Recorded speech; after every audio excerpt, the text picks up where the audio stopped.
Hello everyone. இந்த வீடியோல நாம என்ன பார்க்க போறோம்னா, லாஸ்ட் மினிட்ல எக்ஸாமுக்கு ப்ரிப்பேர் பண்ணிட்டு இருக்கிற எம்.எட் ஸ்டூடண்ட்ஸ்க்காக கம்ப்ளீட் சிலபஸ் ஓவர்வியூ சொல்லப் போறேன். அதிலும் குறிப்பா மோஸ்ட் இம்பார்ட்டன்ட் சப்ஜெக்டான advanced educational research and statistics paper தான் பார்க்க போறோம். இந்த பேப்பர் பார்த்தீங்கன்னாக்கா, நம்முடைய தமிழ்நாடு டீச்சர்ஸ் எஜுகேஷன் யூனிவர்சிட்டி கீழே இருக்கிற எல்லா எம்.எட் காலேஜஸ்லையும் சேம் சிலபஸ் தான். இந்த சப்ஜெக்டோட கோட் நம்பர் பார்த்தீங்கன்னாக்கா MS2 TC2. வாங்க வீடியோக்குள்ள போவோம். ஃபஸ்ட்டு ஒய் திஸ் பேப்பர் இம்பார்ட்டன்ட்னு தெரிஞ்சுக்கணும். இந்த பேப்பர்லேருந்து நாம் என்ன லேர்ன் பண்ண போகிறோம்னா, எஜுகேஷனல் ரிசர்ச் பண்ணுறதுக்கான ஒரு பேசிக் நாலேஜ் அல்லது ஃபவுண்டேஷனை தெரிஞ்சுப்போம். அது மட்டும் இல்லாமல் ரிசர்ச் பண்ணுறதுக்கான காம்பிடன்ஸையும் இது டெவலப் பண்ணுது. ஆல்சோ இந்த பேப்பர் பார்த்தீங்கன்னாக்கா ஃபைனல் இயரில் நீங்கள் டிசர்டேஷன் ஒர்க் பண்ணுறதுக்கும் சப்போர்ட் பண்ணுது. மேலும் இது உங்களுடைய அனலிட்டிக்கல் திங்கிங்கையும் என்ஹான்ஸ் பண்ணுது. அதனால தான் இந்த சப்ஜெக்ட் வந்து ரொம்ப ரொம்ப இம்பார்ட்டன்ட்னு சொல்கிறாங்க. இப்போ நாம் இந்த கோர்ஸுடைய ஓவர்வியூ பார்க்கலாம்.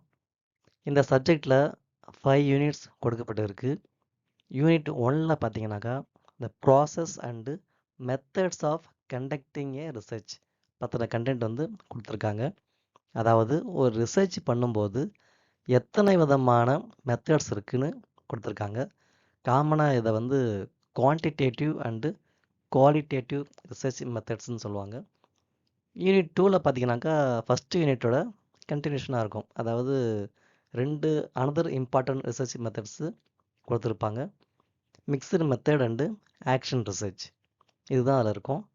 யூனிட் 3ல் பார்த்தீங்கன்னாக்கா இப்போ நம்ம பார்த்த இந்த 2 யூனிட்லேயும் இருந்த அந்த மெத்தட்ஸ் வேரியஸ் ரிசர்ச் மெத்தட்ஸ் மூலமாக கலெக்ட் பண்ண டேட்டாவை எப்படி நம்ம அனலைசிஸ் பண்ணுறதுன்னு கொடுத்துருக்காங்க.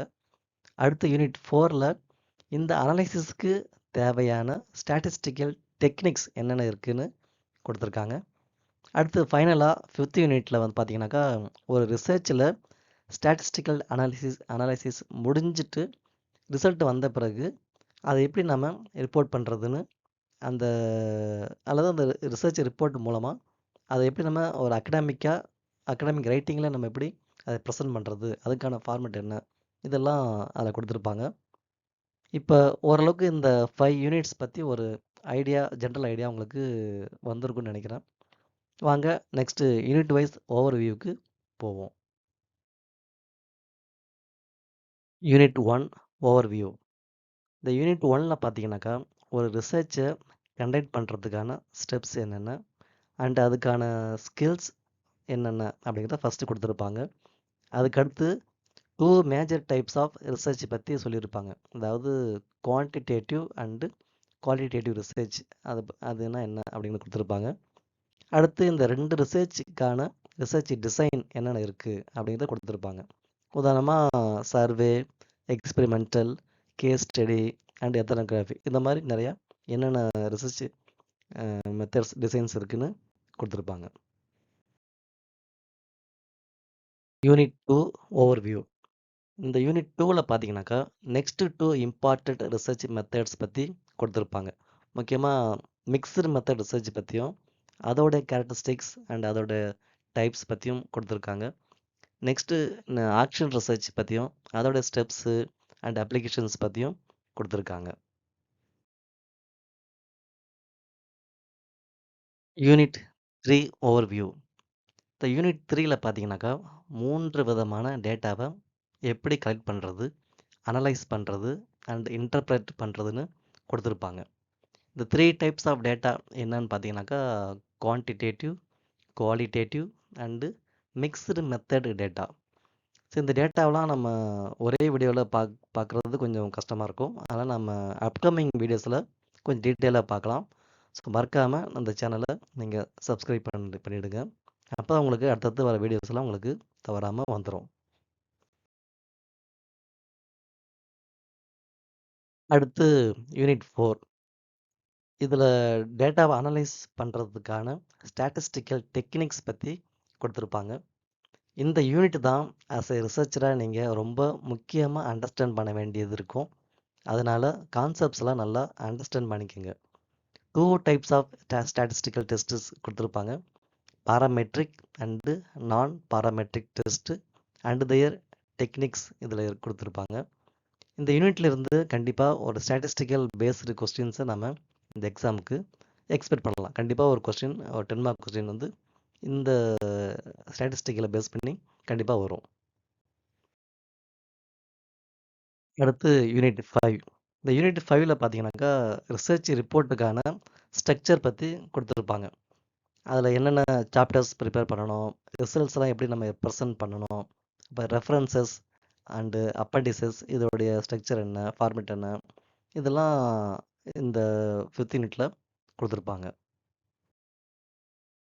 இந்த 5 யூனிட்லேருந்து அதிகமாக கேள்விகள் வரலான்னு எதிர்பார்க்கக்கூடிய மோஸ்ட் இம்பார்ட்டண்ட் ஏரியா என்னென்ன அப்படின்னு பார்த்தீங்கன்னாக்கா குவான்டிடேட்டிவ் வர்சஸ் குவாலிட்டேட்டிவ் ரிசர்ச். இதுலேருந்து கண்டிப்பாக ஒரு 10 மார்க் வந்துடும்.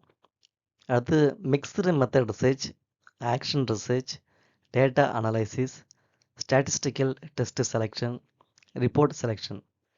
இந்த ஏரியாவிலேருந்து கண்டிப்பாக நீங்கள் ஒரு எல்லாத்துலேயுமே ஒரு 5 மார்க்கோ 10 மார்க் கொஸ்டின்ஸோ நீங்கள் கண்டிப்பாக எதிர்பார்க்கலாம்.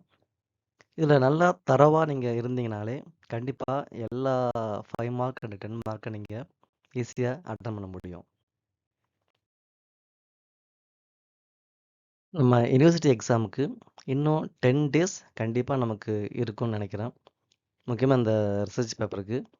அதனால் ஒரு 10 டேஸ்க்குள்ளே இந்த சப்ஜெக்டை நல்லா ப்ரிப்பேர் பண்ணுறதுக்கு இந்த ஸ்ட்ராட்டஜியை நீங்கள் ஃபாலோ பண்ணிங்கனாக்கா கண்டிப்பாக நீங்கள் 100க்கு 80 மார்க் ஈஸியாக நீங்கள் வாங்கிடலாம். ஸோ ஃபஸ்ட்டு டேஸ் 1 அண்ட் 2 அந்த 2 டேஸுக்குள்ளே நீங்கள் யூனிட் 1 நல்லா தரவாக கம்ப்ளீட்டாக படித்து வச்சுக்கிங்க. அது டேஸ் 3 அண்ட் 4ல் யூனிட் 2, டேஸ் 5 அண்ட் 6ல் யூனிட் 3, டேஸ் 7 அண்ட் 8ல் யூனிட் 4 அண்டு 9th டேயில் யூனிட் 5 அண்டு ரிவிஷன். ஒரு ஓவராலாக ஒரு ரிவிஷன் பண்ணிக்கிங்க. அப்புறம் கடைசியாக 10th டேயில் வந்து ப்ரீவியஸ் இயர் கொஸ்டின்ஸ் நம்ம ஏற்கனவே யூனிவர்சிட்டியில் இருந்த ப்ரீவியஸ் இயர் கொஸ்டின்ஸ் நிறையாவே இருக்கும். அதை நீங்கள் ஓரளவுக்கு அதில் என்னென்ன கொஸ்டின்ஸ் ரிப்பீட்டடாக வந்திருக்கு அப்படிங்கிறத நீங்கள் ஒரு கிளான்ஸ் பார்த்தாலே உங்களுக்கு ஒரு ஐடியா கிடச்சிரும். ஸோ அதை வந்து நீங்கள் 10th டேயில் நீங்கள் ஃபுல்லாகவே உட்காந்து இந்த கொஸ்டின்ஸை நீங்கள் ப்ரிப்பேர் பண்ணுங்கள். அண்ட் ஃபைனல் டிப்ஸ் பார்த்தீங்கன்னாக்கா focus on understanding the concepts. கண்டிப்பாக மெமரி பண்ணாதீங்க, ஒர்க் அவுட் ஆகாது. அதனால் முடிஞ்ச அளவுக்கு என்ன கான்செப்டோ அந்த கான்செப்டை புரிஞ்சுக்கிட்டு அதை அந்த கான்செப்டை உள் வாங்குங்க. அடுத்து படிக்கும்போது ஷார்ட் நோட்ஸ் எடுத்து எழுதி ப்ராக்டிஸ் பண்ணுங்கள். ஏன்னா எழுதுகிற ப்ராக்டிஸ் நமக்கு ரொம்ப முக்கியம். ஏன்னா 3 ஹவர்ஸுக்குள்ளே நீங்கள் எக்ஸாம் எழுதணுங்கிறப்போ நீங்கள் கண்டிப்பாக எழுதி எழுதி ப்ராக்டிஸ் பண்ணால் தான் உங்களுக்கு இந்த ஸ்பீட் ரைட்டிங் வரும். And one more, revise daily. ஏன்னா ரொம்ப ஷார்ட் டைம் ஆக்கிறதுனால டெய்லி நீங்கள் என்னென்ன படிச்சீங்க அப்படிங்கிறது ஒரு வாட்டி ஒரு கிளான்ஸ் ரிவைஸ் பண்ணி பார்த்துங்க. ஓகே, நான் ஃபுல் சிலபஸ் ஓவர்வியூ உங்களுக்கு புரிஞ்சிருக்குன்னு நினைக்கிறேன். நெக்ஸ்ட்டு ஒவ்வொரு யூனிட் வைஸ் எக்ஸ்ப்ளனேஷன் வீடியோஸ் போடலாம்னு ஒரு பிளான் பண்ணியிருக்கேன். நீங்கள் என்ன நினைக்கிறீங்க அதை வந்து கமெண்ட்டில் போடுங்க. மறக்காமல் சப்ஸ்கிரைப் பண்ணிவிடுங்க. அப்போ தான் உங்களுக்கு அப்கமிங் வீடியோஸ் வந்து போடும்போது உங்களுக்கு ஆட்டோமேட்டிக்காக வரும். அதனால் கண்டிப்பாக சப்ஸ்கிரைப் பண்ணிவிடுங்க. தேங்க்யூ. நெக்ஸ்ட் வீடியோவில் நம்ம பார்க்கலாம்.